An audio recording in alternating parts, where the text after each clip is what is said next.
Hi. It's been a while. What's up, everybody?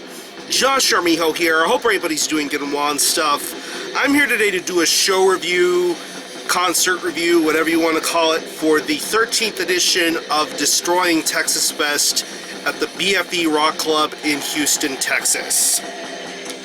First and foremost, let me apologize for the delay in videos recently.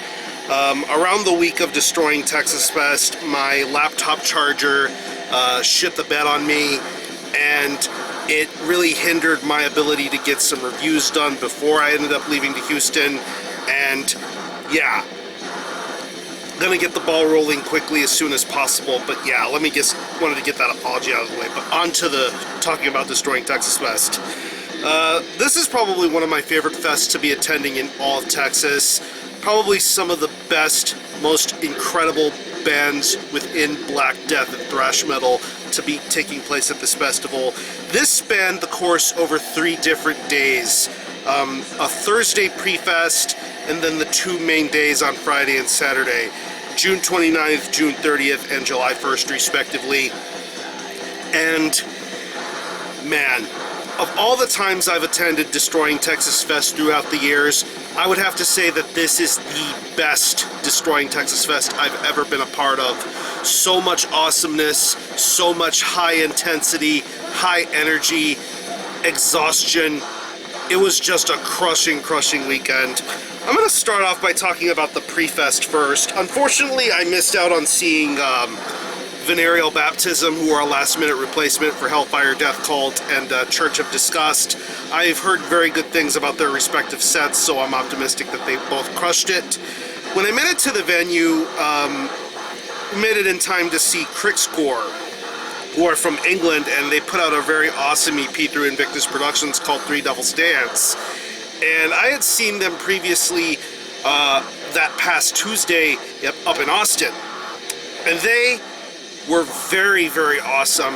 They had a lot of momentum going for them, and with their live performance, they really showcased what they're really all about, and they are a real genuine deal sort of band.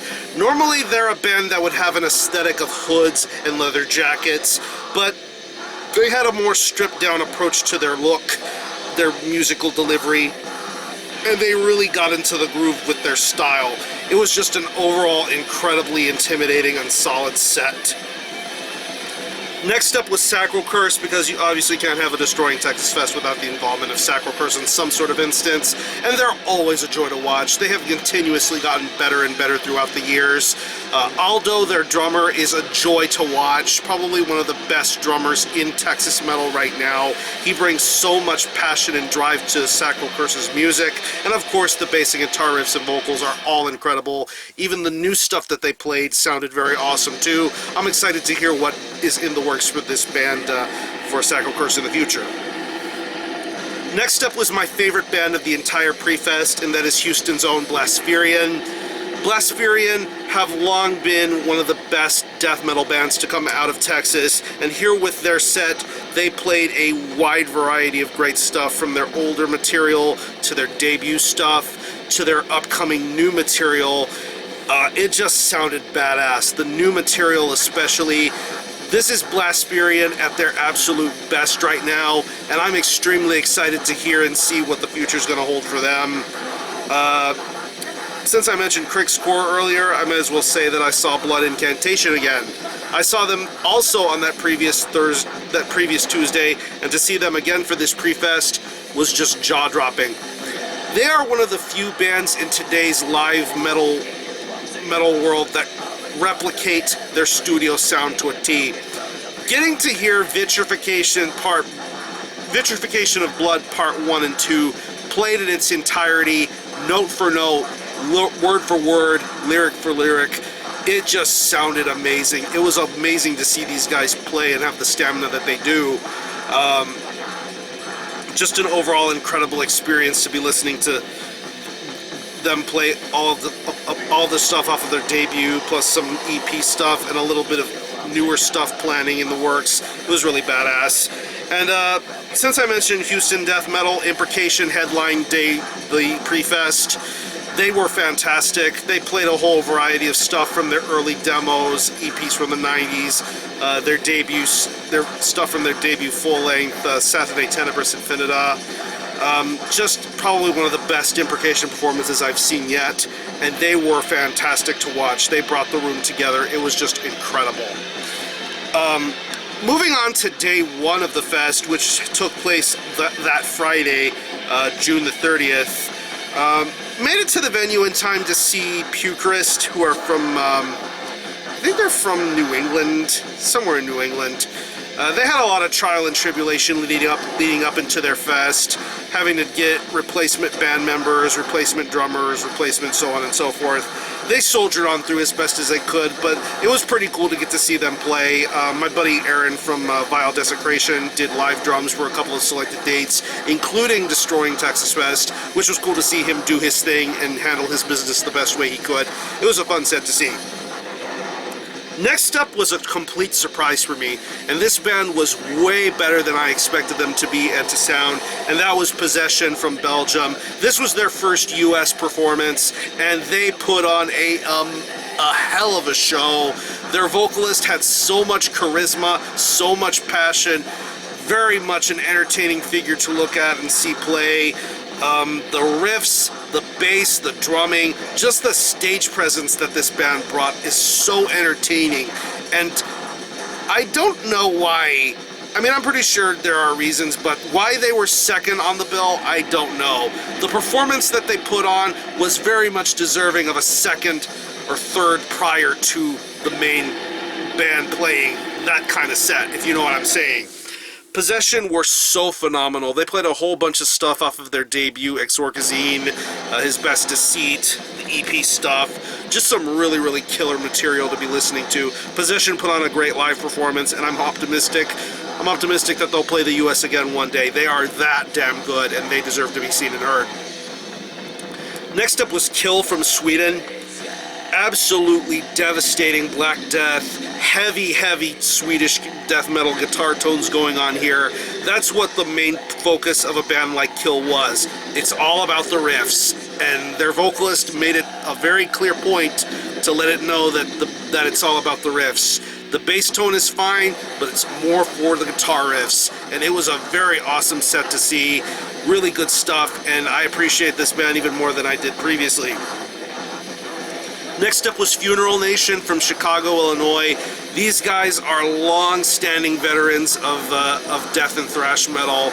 Their style, their approach, their delivery, it was just so entertaining to hear them go through their classic material, hearing songs like Midnight Hour, to hearing stuff off of their self-titled EP. Sounded really, really good.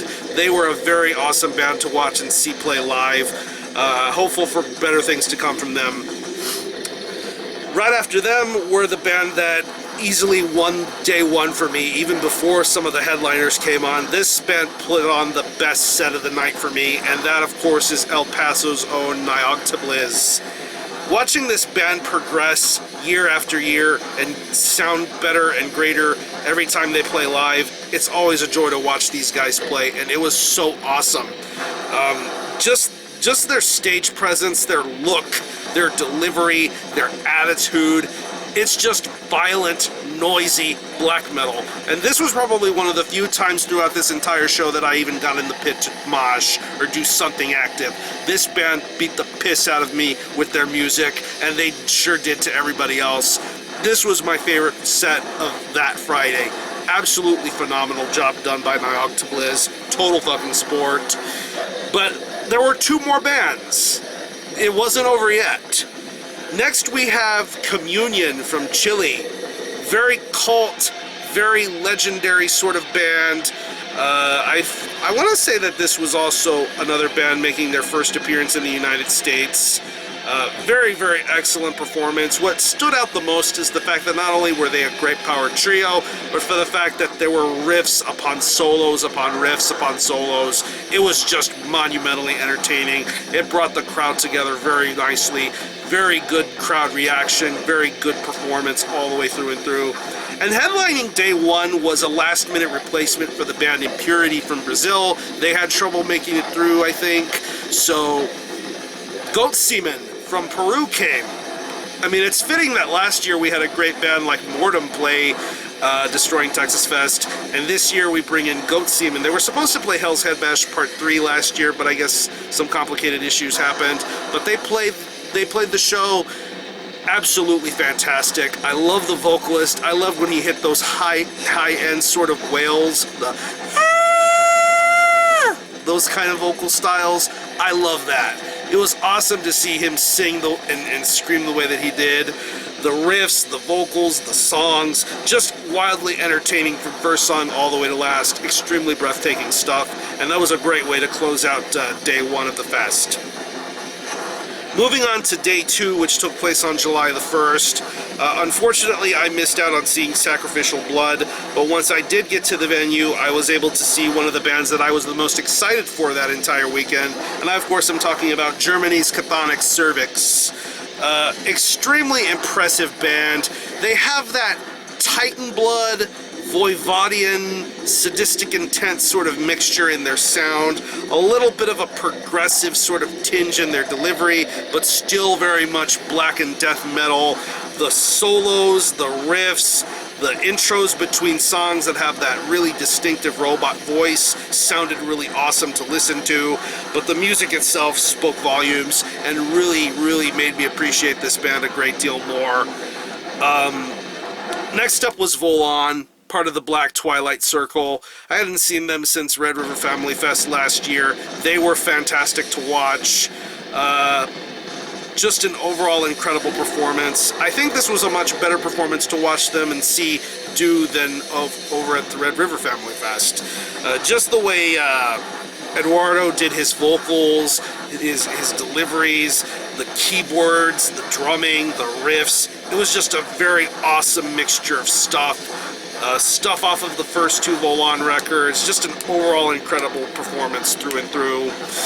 Next up was Annihilator from Corpus Christi, Texas. Very well-known, well-regarded, and long-standing thrash metal band to come out from the state of Texas, and they were wildly entertaining. They brought in a lot of great pit movement, a lot of great bravado and energy. It was just an amazing performance to watch and see. Next up was Black Witchery, another band I hadn't seen since the Hell's Head Bash in 2015, and very, very good performance. Mixture of stuff throughout their discography, very fun stuff to watch, very black metal, very angry, very pissed. I'm happy that AX of NYOGTHAEBLISZ is involved in the band nowadays, so it's very cool to see them do something very special here in Texas. Next up, we have the band that easily won day 2 for me, and I consider the very best band of that entire day. And I, of course, am talking about Cyanide from Chicago, Illinois. Another Hell's Head Bash band that comes to bring me back great memories. Getting to see them play Death, Doom, and Destruction in Ohio was awesome, but here we get a little bit more of a diverse set list.